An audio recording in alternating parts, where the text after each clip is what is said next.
So guys, welcome to my vlog. This is Kuya Sam at nandito ako ngayon sa harap ng aking Chinese Holly kasi lilinisin ko siya saka i-tie up ko ang mga excess niya ng mga branches at paikot-ikot lang naman ito para gumanda naman siya, no. So ayan, pakita ko sa inyo guys kung ano nangyari sa kanya. Hindi ko na kasi naasikaso ito kaya ganito nang itsura oh. Ayan oh, ayan oh. May mga matataas na mga branches na lumitaw at hindi na naputulan at nawala na sa kanyang korte. So, ayan, aayusin natin yan para magiging maganda naman titingnan ang Chinese holly kong ito.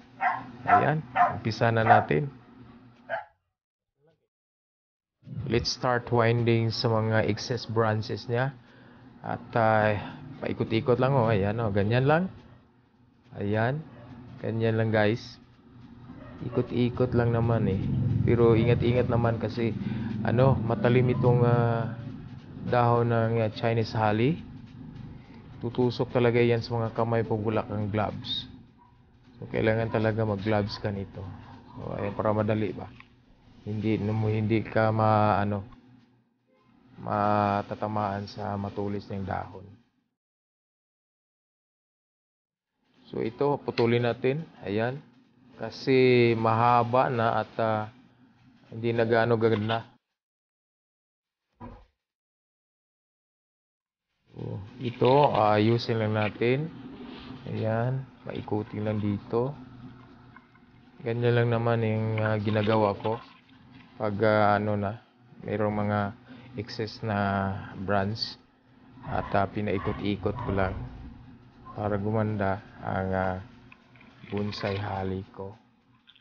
Ayan.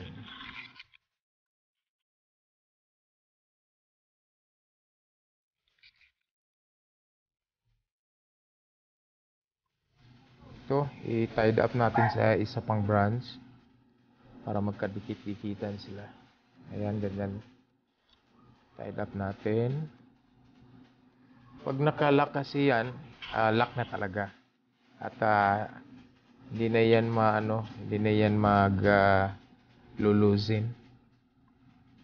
So, ayan. Yan, medyo maganda ng konti. Kutikutan lang. So, gawin mo lang ito kung meron kayo dyan na Chinese holly na ganito ang formation.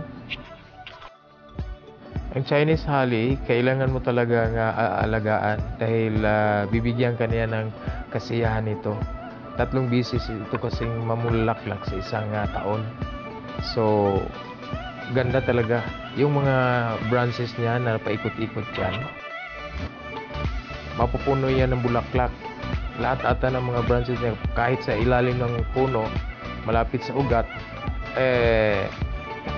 masisiyahan ka talaga kasi mamumulaklak din yan, no?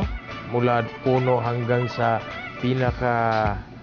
pinakadulo ng kanyang branch, mamumulaklak talaga. At siguro baka ipakita ko yan sa inyo kung mamulaklak na ito. Siguro by November or December, mamulaklak naman ito kasi 3 beses yung mamulaklak. So dito, pag mamulaklak na, ayan, ganyan no, mamulaklak din yan. Pati na dito sa sa mga branches. Mapupuno talaga ng bulaklak yan. Ganda tingnan, para siyang cherry blossom. Ayan. So white itong Chinese holly na bulaklak ang lumalabas dito. So ang kinakat ko dyan yung mga excess na mga branch at mga dahon para tutubuan siya ng bago hanggang sa mamulaklak siya. So ayan, ganyan lang oh. Gupit-gupit ka lang sa mga excess na mga dahon at saka branches na maliliit pa. Ayan, ganyan. Para ang formation sa sa branch ay maganda tingnan. Ayan. Kasi pag tumubo na yan, At sa susunod guro na buwan ay mamulaklak na. Puro na bulaklak makikita mo. Medyo matatabunan na yung mga dahon niya. Ayan, ganda tingnan.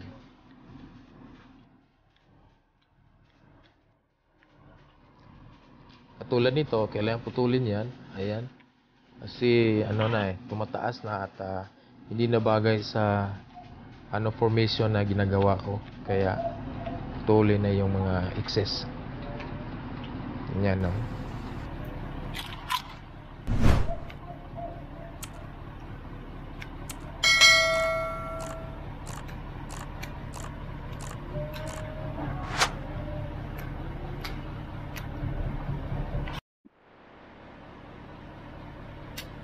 Gupit-gupit lang.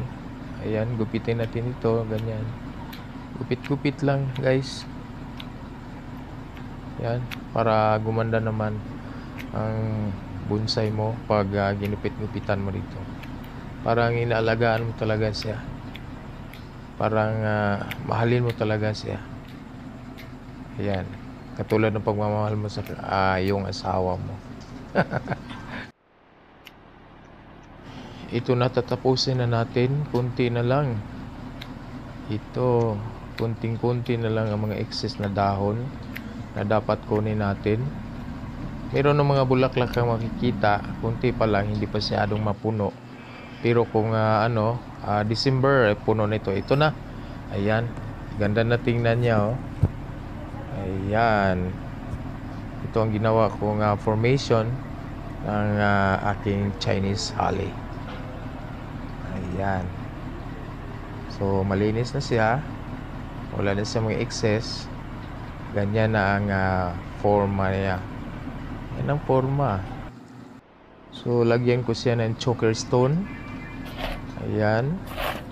Para hindi masyadong ma-erode yung yung mga ugat niya kasi makikita na eh.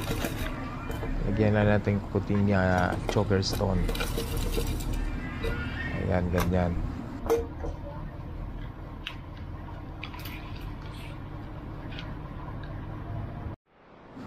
Okay, ito na.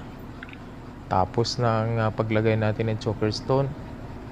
Okay. So, ito na guys.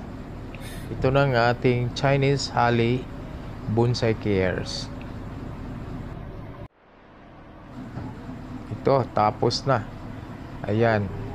Kita nyo, maganda yung mga twist ng mga branch niya. So, ayan. Thank you so much, guys. Guys, huwag niyong kalimutang mag-like and subscribe. And comment pa rin para doon ako magre-reply sa inyo. Salamat!